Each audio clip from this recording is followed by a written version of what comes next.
Are you a homeschooling mom who just feels like you just can't do it anymore? Like there's just too much on your plate. I know we're in the summer right now and most of us are on break, but I got a comment on an older video that I did asking what one subject a day looks like because that's what I do in my home. And I just want to share my story and help you so that you're not so overwhelmed as a homeschooling mom this next year. Hi, my name is Danielle, and here at this channel, I teach Christian mothers how to raise their kids biblically, how to bring them up in the ways of the Lord, as well as speaking to our overwhelm as parents. Maybe it's not so much that we don't want to raise our kids according to scriptures, we just don't know how. And I am here to help you. I know that today isn't so much like biblical parenting, but it was a comment that I got on a video. And I'm somebody who I really believe in, listening to my audience. And so we're just going to go with it today. If we're feeling overwhelmed as Christian stay at home homeschooling moms, I mean, that is definitely going to go into how we parent biblically, right? Like if our cup is empty, how are we supposed to give? So I am just going to share my story today. My oldest son is 11 years old. My second child, Elizabeth, she is turning 10 today, actually. And way back when they were little, I I'm talking 3, 4 years old. I mean, I was kind of dabbling in, like homeschooling them. And I really tried to like get myself into a curriculum. Like I know that's a little young for like homeschooling anyway, but I was really zealous. And I was really looking into like curriculums and stuff and even just like putting things together for every single day. And I can tell you way back then, like I was so overwhelmed with that. Like it was just too much for me. I just realized that I couldn't do it like how everyone else was doing it. And very early on I was like, I'm not like everybody else. I'm just going to kind of do it my own way. And this is what I came up with very early on in the beginning before I ever purchased a curriculum. And by the way, I've never even purchased a curriculum. But I was just like, what do I want my kids to know? Reading, writing, and math. Those were the big ones. And so I'm like, okay, reading, writing, and math. I'm going to just do that one a day. And so before my kids were really like even at the point where they really needed school, I used the CAT, the California Academic Excellent Test, to do my end of the year testing. So this is well before they're needing to be tested, but I just kind of got in a rhythm of that. Reading, writing, and math. And of course, it's like evolved since then, but I do want to say, I read Debbie Pearl's book on, oh my goodness, what was it called? I can't remember what it was called. It was the brain book. It's blue. I'll try to find it. And she was basically talking about homeschooling in there. Something I really agreed with. She said, a lot of homeschooling moms, they kind of feel like I need to create public school in a home environment. And like, yeah, when I read that, like I wasn't doing that, but I could see that like I had the pull on me to do that. And like what do they do in school? They do it every single day and they just do a lot of monotonous things. And I'm not saying some of it's not good and I'm not saying it's all bad. But that's what I can see a lot of like homeschooling moms do is like, well, I'm just going to replicate what they do in public school and I'm going to do it at home. But the thing is it's like, you can ask yourself, what does God want me to teach my children? Like what will make them good citizens in life? And obviously we do need to like adhere to like standards in our state and stuff like that. So that goes into it too. But I just kind of doubled down. I mean, I read that many years after I had kind of dabbled in this one subject a day thing, but I was like, no, this is good. This is really good. And my kids, even now, that they all test really fairly high. I mean, Elijah, he's just off the charts. I mean, he skipped a grade. I was doing sixth grade with him, and he should have been fifth grade, but he's scoring at like a ninth grade level, even above. And of course, my kids, they kind of test. Some of them can test lower in different things. Like in this summer, I'm actually doing some work with my kids to try to like get them up where they're lacking. Um, but I just really felt like divide and conquer. And I have 6 kids. I'm not even homeschooling all of them yet. I mean, like the littlest 2, well, obviously I'm not doing Simon and I'm not doing Sarah. They're younger, but this next year I am going to do Sarah and Noah kind of together. And so this is kind of what it looks like. Is it's like it's easier to divide and conquer when you have a lot of kids. It's like, okay, instead of like everybody everything every day, it is just one subject, and then I maneuver between each grade. Now when I say one subject a day, I know that a lot of you are probably thinking one subject a day. But to be honest, this is what I do. I focus more heavily on one subject. So like I do reading with all of them every single day. I do spelling with them every single day. And then like I have them do a word search. That's like an everyday thing. And then but the emphasis so like there's some things that are like sticky, they stay the same every single day, but then like there's more of a heavy influence on one thing. Like, and then English, I tend to do all the kids together. Like I'll print out a worksheet and we'll all go through it together. Science is kind of something like we can pick up outside of school, and as well as history. My husband is like this really big history geography buff, and so like they're just picking it up. I focus heavily on reading, writing, and math. That has really worked for our family. And so like it actually maybe does kind of seem like it's more than one subject a day, but I'm just like leaning heavily on one subject a day. We read aloud every day.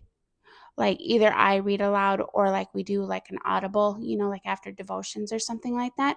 And so like there are things that are like sticky that we do every single day. And like, like if I'm taking my time getting out of bed, like if I had a bad night or something like that, the older kids, they know that, well, these are the things that I can get done, and then we'll just have to wait on mom to do these other things.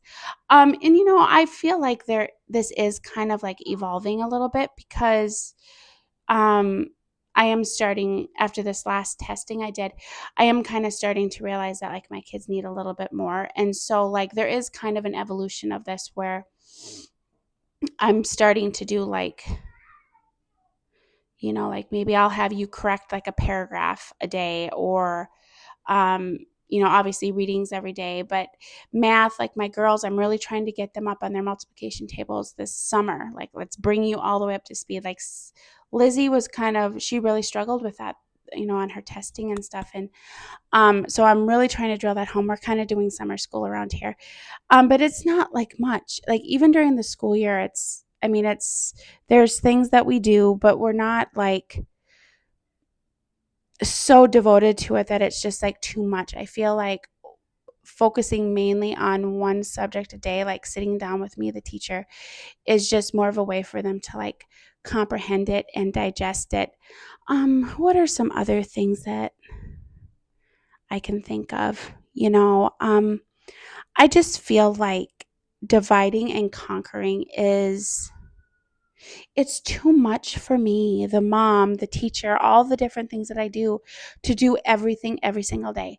Eventually there will be 6 kids and everyone will be doing it every day. And so it's like, it's too much for me to do everything, and I'm someone where like, I'm kind of like anxious and nervous and all this all on my own. And so dividing and conquering has really been a good thing. Now I'm also, with the littler kids, I get the older kids involved and it's not just to help me out. It's because, and I'm within earshot, but it's like if I can hear you communicating it to a younger sibling and you're doing it right, then I know that you know it. And plus that's working on communication skills too. And I want my older children to have like patience with the younger ones. And even like my middle child, Hannah, she is, oh my goodness, she's going to be 9 in October. So I guess she's 8, but she's kind of like on the more quiet side. She's kind of timid. She's really kind of struggled with reading. Reading has been a challenge. And so for her to like teach something to like one of the younger kids and for her to have that win, it's really good for her. Now with her, something I've done, I know I'm deviating a little bit, but this is just like a homeschool dump, brain dump.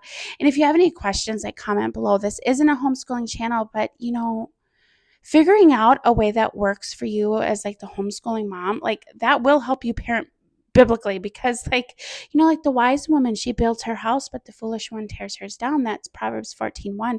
There's planning that goes into it, and like if something's not working, we can change it or whatever. My kids are playing downstairs. I don't know if you can hear that. I know I do have my mic, but with her reading, she was just really struggling. I almost wonder if she's kind of like dyslexic a little bit, but I'm not going to go put that handicap on her.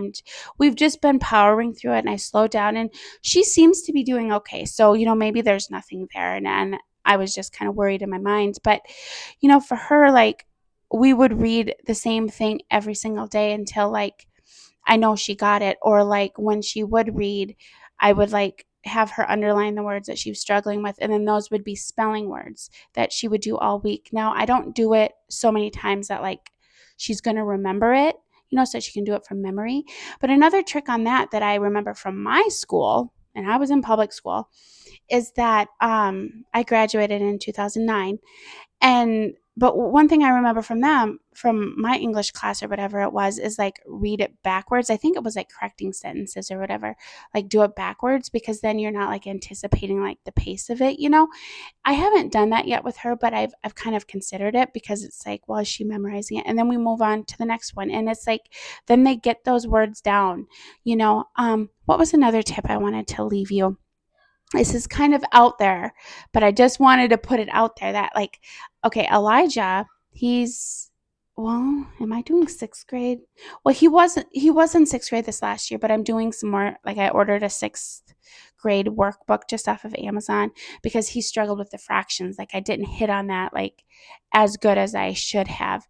And so like in this book, I'm like, I'm struggling, like a lot of parents I know can struggle. And you know what I did? Now I know that like a lot of conservatives and a lot of us we're a little weirded out by Chat GPT, but I was like, hey, I was kind of desperate, so I typed it in. Can you explain this and break this down to me? Because if I don't understand it, how can I teach it? Seriously, it helped me so much. And then, it's been helping me this summer as I'm trying to navigate like these different concepts that we're kind of trying to sharpen, and it's like having a tutor, and then like if it explains it to you and then you're following it, but then like a step seems confusing, say, can you elaborate on step number 5 or whatever? And then I'm like, yes, I'll elaborate. Or I'll say, I got the wrong answer. Here's what I got. And then it'll go through and it'll be like, this is what happened. Da, da, da. So like, that's like a really big pro tip. I know a lot of us are kind of like weirded out by that. I am too a little bit, but it's kind of like, it's just something in our society that we have access to. And we do need to use discernment and stuff like that. If we feel too overwhelmed with what we're doing, then we're not going to be good mothers or have a peaceful home. But I remember what I was going to say. I said I don't do a curriculum. So what I have been doing is I've just kind of like been picking and choosing. Now I put my own thing together. That has kind of been a challenge, because like now that I'm getting to the older grades, that's why when I did the testing with them, I realized, okay, I didn't hit on these things. So I'm not quite sure what I'm going to do, but I do for the most part just put it together. A resource that I really like, especially, I really like it, but it's evolving as I'm getting older kids. But for the younger kids, education.com, it's a secular site, right? But I really like their filters. Like you can go math, you can do just games, you can filter what you want, worksheets. My kids really love worksheets. We're really lame like that. They take after mom. Like we just love that. But my girls, they're very when they're struggling with something, like Elizabeth when she was about 3 or 4 years old, I realized like I wonder if Montessori would really work with her. So like when we really start struggling with something, then I try to include more like hands-on things. Like with the multiplication tables, like I have actually like made my own printables, and then we've cut them out, and then so you can physically like rearrange it with your hands. You're touching it instead of just like writing it. Um, and also we do reading, writing, and math. So on writing day is penmanship. I teach cursive. Um, but like I said, there were some things I missed. That's why like at the testing part, I'm like, okay, I saw that like I didn't do so well here, so I went and ordered some things. And um yeah, but one subject a day, divide and conquer. Let me know in the comments what you think. Are you homeschooling? How long have you been homeschooling? How many kids do you have? I would just love to come alongside you and bless you in any way that I can. Okay, until next time, bye for now. The book by Debbie Pearl is called Create a Better Brain. That is what it was. And also, I just want to add, this is kind of what our week looks like on a given week during the year. Okay, Mondays we take off and we fast. We fast games. I mean, usually we're just getting off the weekend. Everybody has been like playing, their games excessively, watching TV, all that's fine. But that's kind of like he's before all things and in him all things hold together. So I've been doing that since forever. I can't even remember how long. And then I even fast. Recently I've begun fasting YouTube and just getting on and looking at my analytics and stuff, because I don't want to be like controlled by that. I mean, I do enjoy seeing needles move. They've been moving for me lately. And so they fast games. And sometimes like if it's raining, like it'll just be, we'll fast something else, or we'll swap it for another day. Sometimes we just do games. Sometimes we just do movies. Sometimes my girls, they'll do their own fast. I'm like, I'm fasting today. And then so they won't watch TV, or it's just kind of funny or sweet, not funny. It's sweet that they do that, and feel compelled to do that. But then, so Tuesday I do reading, next day writing, next day math. And like I said, there are things that are the same every day. I mean, as I said, but that's how it is. And then Friday, I like to do like a big reading day, like we read Audible or something, or just like a more and then like I'll do out like a spelling test and things like that. But usually I have my kids do like a word search every day. Fridays are just a little different, maybe wrapping up what we're doing. I just wanted to add that really quick.